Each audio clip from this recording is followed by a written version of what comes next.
Hello दोस्तों, स्वागत करते हैं एक और नए वीडियो में। परमेश्वर आपको आशीष दे। मैं आशा करता हूं कि आप लोग चंगे होंगे, आप लोग बेस्ट होंगे। पिता यीशु नासरी की कृपा आप सब पर होगी। मेरे प्रियो, मैं परमेश्वर का धन्यवाद करता हूं कि उसने एक और नया दिन दिखाया, और परमेश्वर का हम ये भी धन्यवाद देते हैं कि अभी तक परमेश्वर ने हम सबको संभाले रखा। मेरे प्रियो, वह परमेश्वर जो दयालु और सामर्थी है, उसका धन्यवाद देना आप लोग ना भूलें। मेरे प्रियो, परमेश्वर का बस धन्यवाद दें, वह इसी में खुश है। प्रतिदिन आप उसका धन्यवाद देना ना भूलें। मेरे प्रियो, आज हम आपको परमेश्वर के कुछ ऐसे पवित्र वचन बताने वाला हूँ जो आपकी ज़िंदगियों को बदल देगा। और वह पवित्र वचन क्या है? परमेश्वर की आज्ञाएँ, कि हमको कौन कौन सी परमेश्वर की आज्ञाओं को मानना है।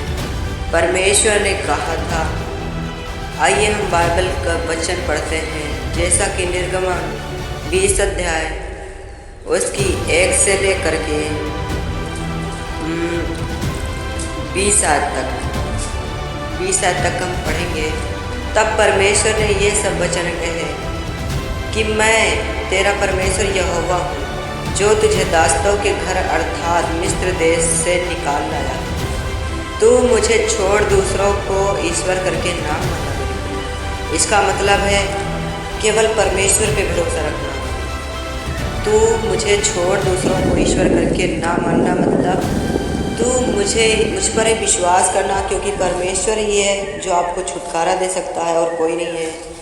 आप बनी हुई वस्तुओं पर भरोसा मत करना, उन खुदी हुई मूर्तों पर भरोसा मत करना। मेरे प्रियो, इस पृथ्वी और आकाश को दंडवत ना करना, बल्कि आप इस पृथ्वी और आकाश को बनाने वाले को दंडवत करना। मेरे प्रियो, और 4 आयत में लिखा है, तो अपने लिए कोई मूर्ति खोद कर ना बनाना, ना किसी की प्रतिमा बनाना जो आकाश में व पृथ्वी पर व पृथ्वी के जल में है। मेरे प्रियो, परमेश्वर का वचन साफ साफ मना करता है कि हम सब मूर्ति पूजा नहीं कर सकते, क्योंकि भगवान ने यानी कि परमेश्वर ने हम सबको बनाया है। हम परमेश्वर को कैसे बना सकते हैं?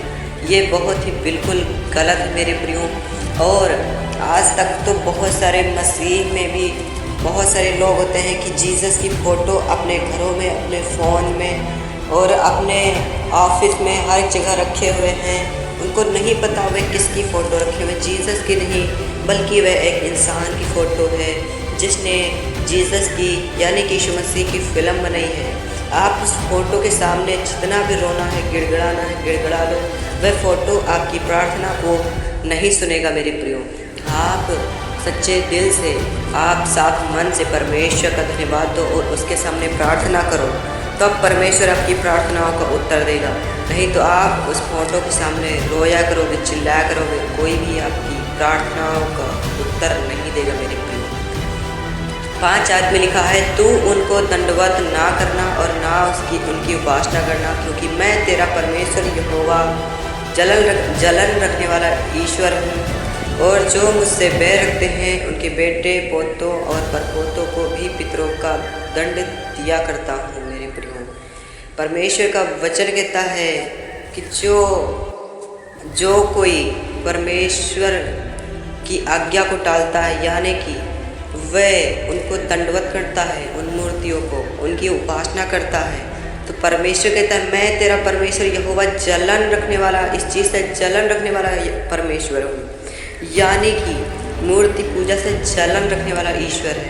और जो मुझसे बैर रखते हैं उनके बेटों पोतों और परपोतों को भी पितरों का दंड दिया करता हूँ। मेरे प्रियो, मतलब जैसे कि हमारे दादा परदादाओं ने पाप किया है, तो उनका दंड यानी कि गलतियाँ हमारे दादा परदादाओं ने किया है, तो वह हम सबको भी मिल सकता है, क्योंकि अभी तक हमने अपने गुनाहों के अपराधों से अभी मुक्ति नहीं पाई है। मेरे प्रियो, और 6 आयत में लिखा है, और जो मुझसे प्रेम रखते हैं और मेरी आज्ञाओं को मानते हैं, उन हजारों पर करुणा किया करता हूँ। मेरे प्रियो, मतलब जो कोई परमेश्वर पे भरोसा रखता है, उससे प्रेम रखता है, उसके नाम का धन्यवाद देना नहीं भूलता है। मेरे प्रियो, परमेश्वर कहता है, उन पर हजारों करुणा किया करता हूँ, उन पर हजारों चमत्कार किया करता हूँ, उन पर हजारों आशीष से उड़ेल दिया करता हूँ। मेरे प्रियो, इसका मतलब यह है मेरे प्रियो।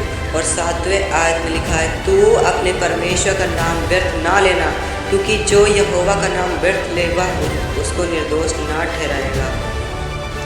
मेरे प्रियो, परमेश्वर का नाम व्यर्थ चीज़ों में ना लेना मेरे प्रियो। गंदी चीज़ों में परमेश्वर का नाम मत लेना मेरे प्रियो।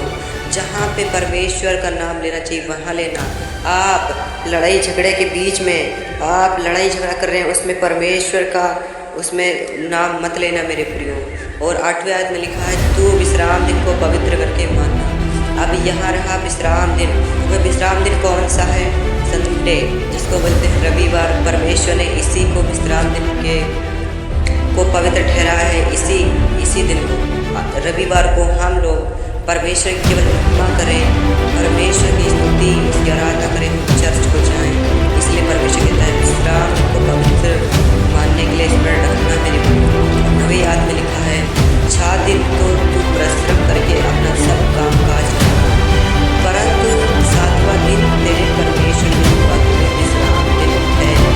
उसमें ना तो तू किसी हाथी का काम काज करना, और ना तेरा बेटा, ना तेरी बेटी, ना तेरा दास, ना तेरी दासी, ना तेरे पशु, ना कोई मनुष्य जो तेरे फाटक के भीतर तक जितने लोग आप लोग घर में रह रहे हो, आप 7वें दिन यानी रविवार को काम काज करके बस परमेश्वर की स्तुति और आराधना करो। परमेश्वर नहीं मना करता है कि आप हमारी आराधना करो। वह नहीं कहता है कि आप हमारे प्रतिदिन आराधना करो। वह कहता है कि आप बस हमारा संडे के दिन, रविवार के दिन धन्यवाद दो, स्तुति और आराधना करो, पवित्र करके उस दिन में विश्राम करो। वह पवित्र दिन विश्राम के लिए ठहराए गए हैं। और 11वें आयत में लिखा है, क्योंकि 4 दिन यहोवा ने आकाश और पृथ्वी और समुद्र और जो कुछ उसमें सबको बनाया और 7वें दिन विश्राम किया। इस कारण यहोवा ने विश्राम दिन को आशीष दी और उसको पवित्र ठहराया है। और जो संडे दिन है, जिसको परमेश्वर ने पवित्र ठहराया, उसको आशीष दिया है। और जो कोई उसमें विश्राम दिन में प्रवेश करता है वह भी बहुत ही ज़्यादा प्रतिफल पाता है मेरे प्रियो। 12वें आयत में लिखा, तू अपने पिता और अपनी माता का आदर करना, जिससे जो देश तेरा परमेश्वर यहोवा तुझे देता है उसमें बहुत दिन तक रहने पाए मेरे प्रियो।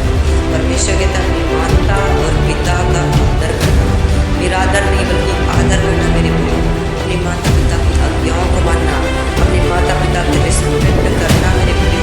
यदि जो कोई माता पिता की आज्ञाओं को टाल देता है, अपने माता पिता की आदर नहीं करता है, वह लड़ाई और झगड़ा करता है, अपने माता पिता को मारता है, गलत कहता है, वह कभी भी अपनी लाइफ में सक्सेस नहीं होता मेरे प्रियो। वो कभी भी होगा भी नहीं अपनी लाइफ में सक्सेस मेरे प्रियो, क्योंकि माता पिता के आशीर्वाद सबके भी होने चाहिए। और तेरा में लिखा, तू खून ना करना, परमेश्वर के तरह तू खून मत करना मेरे प्रियो। और जो 14 आयत में लिखा है, तू व्यभिचार मत करना, पाप व्यभिचार मत करना, दूसरी स्त्री को देखकर गलत विचार मत करना। 15 आयत में लिखा, तू चोरी न करना, किसी भी प्रकार की चोरी। ये जो आपको आपकी स्पिरिचुअल लाइफ और आपका परमेश्वर आपकी ज़िंदगी में बहुत बड़ा काम करेगा मेरे प्रियो। और 16वें आयत में लिखा है, तू किसी के विरुद्ध झूठी साक्षी ना देना। और 17वें आयत में लिखा है, तू किसी के घर का लालच ना करना, ना तो किसी की स्त्री का लालच करना, और ना किसी के दास दासी व बैल गदहे का, ना किसी वस्तु का लालच करना। और सब वीडियो में मैं आपको बताया कि आप लोग परमेश्वर की आज्ञाओं को कैसे मानना है। आपको परमेश्वर का भय मानना है मेरे प्रियो। ये जो आज्ञाएं मैंने आपको बताई हैं, इनको आप अच्छे से अपने मन में रख लो और परमेश्वर आपको बहुत ही ज़्यादा आशीष दे। God bless you all. सबको चैन से की